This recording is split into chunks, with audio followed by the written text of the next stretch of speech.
भारत की भूमि पर जितनी सुहागन स्त्रियां शांत होती हैं, जितनी कुंवारी बेटियां शांत होती हैं, जितनी भी स्त्रियां जिनकी तिथि भी याद नहीं है वो शांत हो जाती हैं। नवमी तिथि उन मातृकाओं का श्राद्ध का दिन रहता है। पूरी साल भर कैलेंडर छानना, साल भर पंचांग छानना, मातृ का श्राद्ध केवल नवमी के दिन ही आता है। और देवी भागवत में लिखा है ये मातृ का श्राद्ध इसी दिन माता जगदम्बा जगत जननी दुर्गा भवानी प्रकट हुई थी पृथ्वी पर। मातृ का श्राद्ध, ये तुम नवरात्रियां पूछते हो, उस दिन माता जी का जन्मदिन नहीं आता, मातृ का श्राद्ध के दिन माता जी का जन्मदिन का बनता है। मां जगत जननी दुर्गा,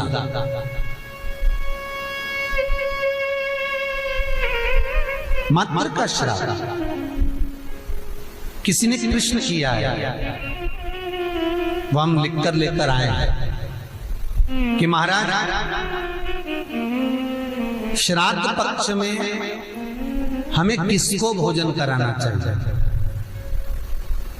ऐसी कोई पुराण नहीं जिस पुराण में लिखा है कि स्त्री मरे तो स्त्री को ही भोजन करा। बहुत ध्यान देना, महाराज कथा था।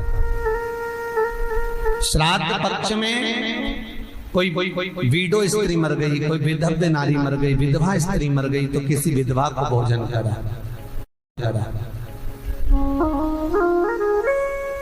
कोई स्त्री चली गई तो उसकी जगह स्त्री को भोजन करा। आप चाहे मार्कंडे पुराण उठा लो, मनुस्मृति उठा लो, व्याघ्र स्मृति उठा लो, किसी भी पुराण में, किसी भी शास्त्र में ये नहीं लिखा कि श्राद्ध का भोजन आप स्त्री को कराओ। हर पुराण में एक ही बात लिखी है कि ब्राह्मण वो जो पूजन करता हो, ब्राह्मण वो जो गायत्री करता हो, ब्राह्मण वो जो भगवत भजन करता हो, ब्राह्मण वो जो मंत्र का जाप करता हो, ब्राह्मण वो जो नित्य प्रति संध्या करता हो, ब्राह्मण वो जो मंत्र का स्मरण करता हो, वेद और पुराण का ज्ञाता हो, ब्राह्मण वो जो भगवान की सेवा में तल्लीन रहता हो, ब्राह्मण वो जो कंधे पर जनेऊ धारण करता हो, ब्राह्मण वो जो मस्तक पर त्रिपुंड धारण करता हो, ब्राह्मण वो जो जिसके मुख से गायत्री का नित्य प्रति स्मरण होता हो, उसको भोजन कराने का श्राद्ध में हक है। अब ये भी समझ लो कि अगर स्त्री मरी तो स्त्री के श्राद्ध में क्या स्त्री को ही भोजन कराना चाहिए? तो शिव महापुराण, गरुड़ पुराण, गर्ग संहिता, वराह पुराण, ये सारी पुराणे वर्णन करती है कि स्त्री को आप भोजन करा रहे हो। स्त्री क्या वेद पढ़ती है? स्त्री क्या गायत्री करती है? स्त्री क्या संध्या करती है? स्त्री क्या उपासना करती है? नहीं। अगर उस स्त्री के लिए भी आपने ब्राह्मण को भोजन कराया तो भोजन करेगा तो गायत्री करेगा, संध्या करेगा, उससे उसको भाग हमारे पूर्वजों को प्राप्त होगा। इसलिए ब्राह्मण भोजन की महत्वता करते हैं। फिर दूसरा क्रम कहा गया, मान लो अगर कोई सौभाग्यवती नारी चली गई, सुहागन स्त्री चली गई, कोई पति के साथ सती हो गई, कोई ऐसी स्त्री गई है तो स्पष्ट कहा गया है महाराज, हमारे यहाँ मनुस्मृति में कहा गया कि अगर कोई सौभाग्यवती नारी चली जाती है तो उसको केवल स्त्री को भोजन नहीं कराना है, उसके साथ उसके पति को भी भोजन पर बुलाना है, तब भोजन का श्राद्ध का भाग प्राप्त होता है। नहीं तो वो स्त्री जिसका तुमने श्राद्ध करा है, केवल एक नारी को सौभाग्यवती को बुलाकर भोजन करा दिया, साड़ी दे दी, चूड़ी दे दी, बिंदी दे दी और वो चली गई, तो वो नारी साल भर में स्वप्न में पूरे घर को दिखेगी जरूर, कभी भी दिखेगी पर दिखेगी, ये पक्का।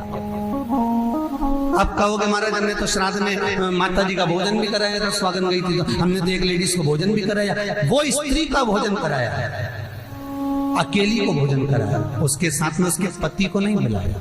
अगर पति आता, दोनों अखंड भाव से भोजन करते तो फिर वो स्वप्न में नहीं दिखती, आशीर्वाद देकर जाती, क्योंकि उसकी अकेली को तुमने भोजन कराया है, अकेली। मनुस्मृति कहती है सुहागन स्त्री का जब श्राद्ध आता है तो उसके पति को भी जोड़े पर भोजन करने बुलाना चाहिए, अकेले नहीं। भारत की भूमि पर जितनी सुहागन स्त्रियां शांत होती हैं, जितनी कुंवारी बेटियां शांत होती हैं, जितनी भी स्त्रियां जिनकी तिथि भी याद नहीं है वो शांत हो जाती हैं, नवमी तिथि उन मातृकाओं का श्राद्ध का दिन रहता है। अगर ज्यादा रोग है, बीमारी है, तो श्राद्ध पक्ष की नवमी तिथि के समय पर केवल बड़ के पत्ते के ऊपर, बड़ का जो पत्ता होता है, बड़ वृक्ष का पत्ता, उस पे काली तिल और जौ 21 बार उतार कर, जो व्यक्ति बहुत बीमार पड़ा रहता हो, कोई ना कोई बीमारी उसको घेरी रहती हो, तो बड़ के पत्ते पर काली तिल और जौ, काली तिल और जौ रख कर पितरों का स्मरण कर कर नवमी तिथि के दिन 21 बार उतार कर बहते पानी में डाल दो या पीपल के पेड़ के नीचे रख दो, बीमारी समाप्त हो जाएगी, रोग नहीं घेर सकता। अगले श्राद्ध तक लिख कर रखना कि किस तारीख को करा, किस तिथि को करा, अगली तिथि तक जानना, आपको रोग नहीं आएगा, बीमारी नहीं आएगी, कष्ट नहीं। शिव महापुराण का था, भगवान शिव आनंद की राशि। कल मात्र का श्राद्ध है।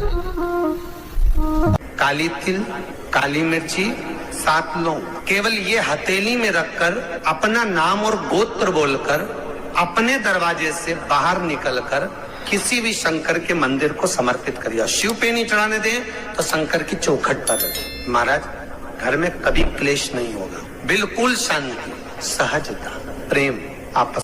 श्राद्ध पक्ष में पीपल के पेड़ के नीचे मात्र काली तिल्ली का पानी ही डाल देने से पितृदोष का निवारण हो जाता है। किसी लड़के की लड़की की विवाह शादी नहीं हो रहा हो, मंगल विवाह नहीं हो रहा हो, पानी के लोटे में थोड़ा सा काला तिल डालकर श्राद्ध पक्ष में पीपल के पेड़ के नीचे चढ़ा दीजिए। महाराज पितरों की शांति होती है, घर में मंगल कार्य होता है, मंगल कार्य हो जाता है। पहला गणेश स्थान, कार्तिकेय स्थान, अशोक सुंदरी का स्थान। अशोक सुंदरी के स्थान पर जल क्यों चढ़ाया जाता है? क्योंकि भगवान शंकर की सबसे छोटी लड़की जो है वो अशोक सुंदरी है, और ये जो छोटी लड़की है अशोक सुंदरी, ये नारी को अखंड सौभाग्यता का वर प्रदान करती है। कौन सी नारी को, किस नारी को अखंड सौभाग्यता देती है? तो महाराज शास्त्र कहता है जिस नारी के भाग्य में लिखा होता है कि इसको वैधव्य होना है, इसके पति को समाप्त होना है, अगर वो नारी अशोक सुंदरी वाली जगह पर जल चढ़ा देती है तो पति पर अगर काल भी मंडरा रहा होता है तो मां अशोक सुंदरी महाकाल से कहकर काल को टाल देती है। वो अशोक सुंदरी का डब्बी में आप सोने की अंगूठी रखते हो, जिस डब्बी में आप सोने की लौंग रखते हो, जिस डब्बी में सोने का कोई सामान रखते हो, उसमें चांदी नहीं रखी जाती। किस किसने सुन रखा है? कभी सुना होगा, आप लोगों के स्मरण में होगा कि सोने की जो डब्बी होती है उसमें चांदी नहीं रखते, मतलब चांदी के साथ सोना नहीं रखा जाता। सोने के साथ चांदी नहीं रखी जाती, चांदी के साथ सोना नहीं रखा जाता। अर्थात जिस डब्बी में सोना रखाता है और जिस डब्बी में उसी में चांदी रख दी जाती है, और स्त्री या पुरुष उस सोने को अपने शरीर पर धारण करता है या उस चांदी को अपने शरीर पर धारण करता है, उसकी आयु क्षीण होती चली जाती है। मेरे शंकर भगवान को 1 लोटा पानी, 1 कलश जल चढ़ाते रहिए। हाँ, बीच बीच में अगर ज्यादा तकलीफ आए तो चंदन, लाल चंदन उसमें डालकर चढ़ाओ। लक्ष्मी की कमी आए, कमलगट्टा डालकर चढ़ाओ। रोग ज्यादा घेर रहा हो तो काली तिल चढ़ाकर चढ़ाओ। और ज्यादा तकलीफ बीच में आ रही हो तो शमी पत्र चढ़ाने के बाद फिर जल चढ़ाओ। कभी शमी पत्र चढ़ाकर आप जल चढ़ा दो, कभी बेलपत्र चढ़ाने के बाद जल चढ़ा दो। बीच बीच में प्रयोग करते रहना चाहिए। इन तरह से मरे हुए व्यक्ति का मोक्ष नहीं है।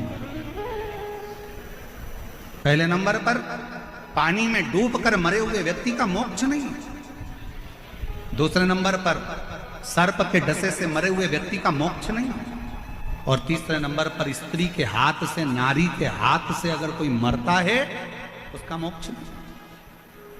बीमारी डॉक्टर का पीछे ही नहीं छूट रहा हो तो शिव महापुराण, विष्णु पुराण और स्कंद पुराण में जो पुरुषोत्तम कथाओं का वर्णन किया गया है, एक आटे का दिया, उसमें 4 बत्ती, आटे के दिए में 4 बत्ती रखें, तिल्ली का तेल डाल लें, थोड़ा सा उसमें सरसों का तेल डालें।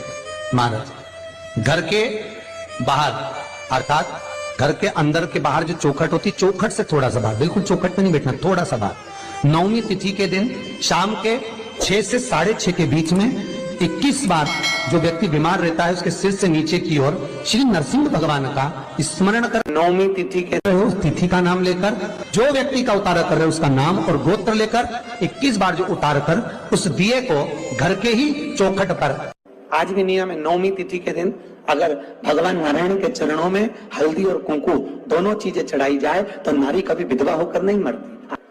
आज भी लिखा है, अखंडता को पाने के लिए भगवान नारायण के सीधे चरण में हल्दी और उल्टे चरण में हरोली चढ़ाई जाती, कुंकू दोनों। हंस और कौवे में एक अंतर है, हंस गलती को देखता है तो भी चुप रहकर एकांत में जाकर कह देता है कि तुमने ये गलती कर। हंस कभी चिल्लाकर नहीं कहता, और कौवा एक ऐसा होता है जो कोई गलती करे तो काऊ काऊ काऊ काऊ कर कर कर चिल्ला चिल्ला कर इकट्ठा करेगा, सारे कौवों को इकट्ठा कर लेगा, और वो कौवे भी कुछ नहीं करेंगे, वो भी काऊ काऊ करेंगे। कौवे का काम है कि सबको इकट्ठा करना है, चिल्लाओ काऊ काऊ काऊ करो, इसने ये गलती करी है, चिल्लाना चालू करो, और कौवे का काम है वो चिल्लाता रहेगा, इकट्ठा करेगा, सबको एकत्रित करेगा, और वो कौवे भी चिल्लाएंगे, बहुत चिल्ला। पर निवेदन है, कौवा मत बनना, हंस के झुंड में जाकर बैठना, थोड़ा समझना समझाना। क्यों कहा कि मंदिर में भी अपने पांव लंबे कर कर नहीं बैठना, पांव मोड़ कर बैठना। पांव मोड़ने से मतलब है